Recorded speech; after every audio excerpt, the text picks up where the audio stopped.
Hello mga silingan, this is Chang TV again, ang nag-iisa nyong ante. To this video ay makilala natin ang aking super lola. So while busy po ako sa aking paghahanda ng hapunan ay nakita ko siyang dumaan.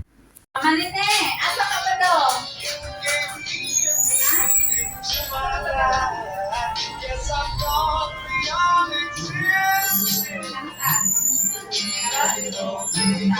At dahil nga isa akong vlogger, so tanungin natin siya at alamin natin mula sa kanya kung bakit naging isang super lola siya namin sa aking pagbabalik.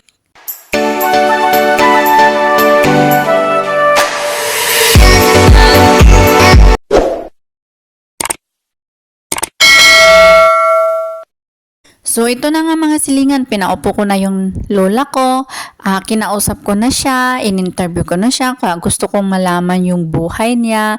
Nung inon ko pala yung nagka-technical error pala. So, walang boses na lumalabas. So, hindi ako pwede mag-take 2 kasi nga, wala naman na ako sa Pilipinas. Nakalipad na ako pabalik ng Singapore. So, ano nga ba ang magagawa ko? Ano pa nga ba magagawa ko? Di mag-voice over na naman ako ngayon. So, ayan. Alam nyo naman ang hirap-hirap mag-voice over. Nakaka-loading ng utak kasi hindi mo na alam kung ano yung susunod na sasabihin mo. But anyway, okay, bakit ko siya tinawag na super lola? Kasi nga, at her age, okay, later na lang. So, ganito yon.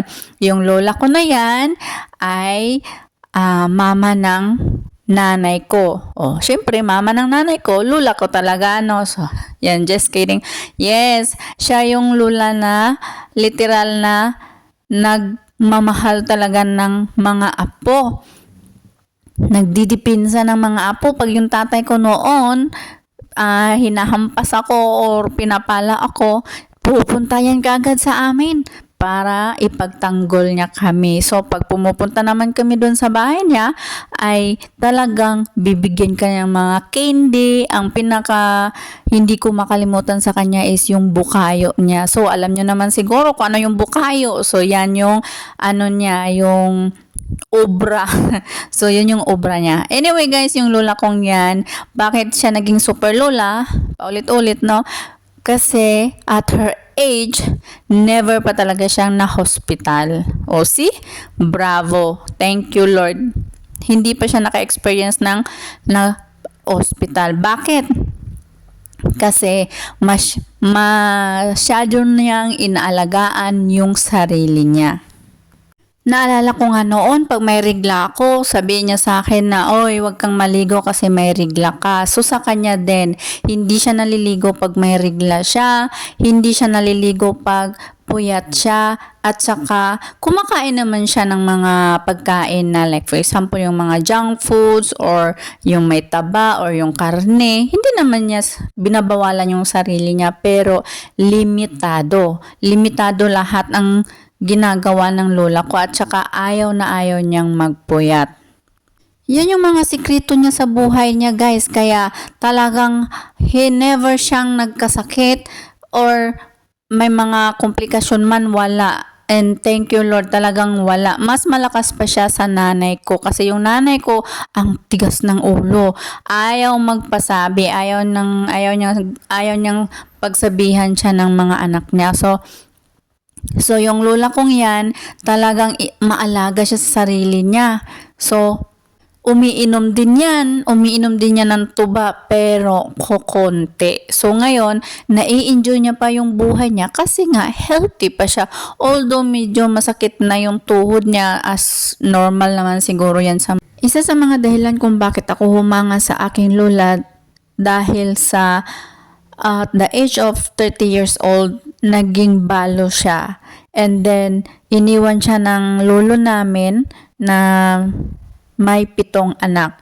At yung pamumuhay nila noon ay isang magsasaka. So, imagine niyo yun, guys. 7 yung anak mo, 30 years old ka lang, wala kang hanap buhay kasi nga nakadepende ka lang sa asawa mo at bigla kang iniwan. So, kumbaga, parang umano yung mundo mo ng time na yun. Pero humanga ako sa kanya kasi nga itinaguyod niya yon, yung 7 anak na yon, at yung nanay ko is yung panganay. So, yun, never siyang nag-asawa. Minsan natanong ko nga din sa kanya, Mama Nini kasi yung tawag namin sa kanya, Mama, bakit hindi ka po nag-asawa? At alam nyo ba kung anong sagot niya? Sabihin niya sa amin, kung wala ako mahanap na kasing bait ng asawa ko, hindi ako mag-aasawa. So, hanggang ngayon, hindi talaga siya nag-asawa. Siyempre, wala naman na siyang chance na mag-asawa, no? Pero yun, pinanindigan niya talaga. May nakikita kami dati na kumbaga nagtatry pero ayaw niya talaga. So ganyan siya kabait, ganyan kabait yung lola namin. At yung lola namin ay 7 din yan silang magkakapatid. Siya din yung panganay.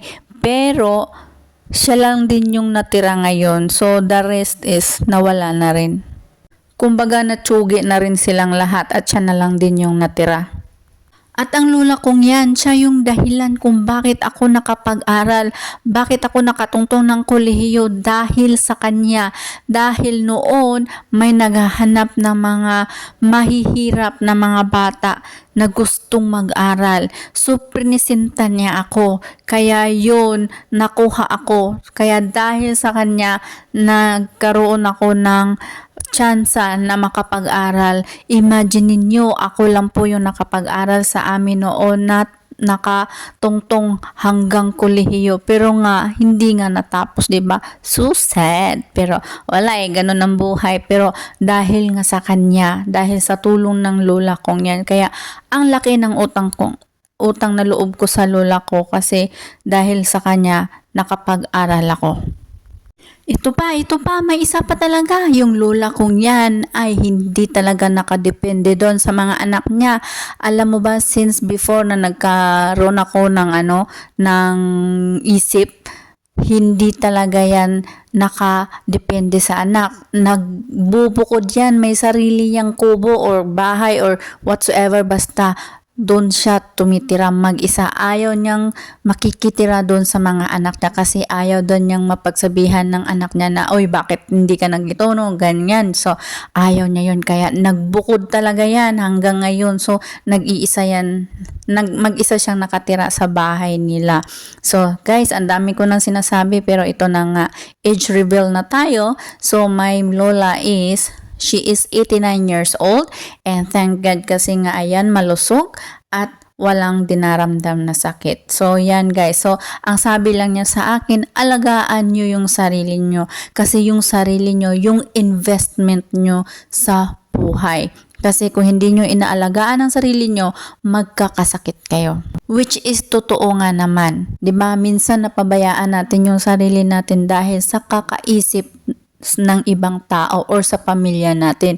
Ang laking mali pala yun. Dapat unahin muna natin yung sarili natin bago yung ibang tao. Kasi nga, na lang ang mangyayari sa kanila kung yung katawan natin bumibigay na. So, ayan guys, sana may natutunan kayo sa vlog kong ito at sana naman ay manood pa rin kayo.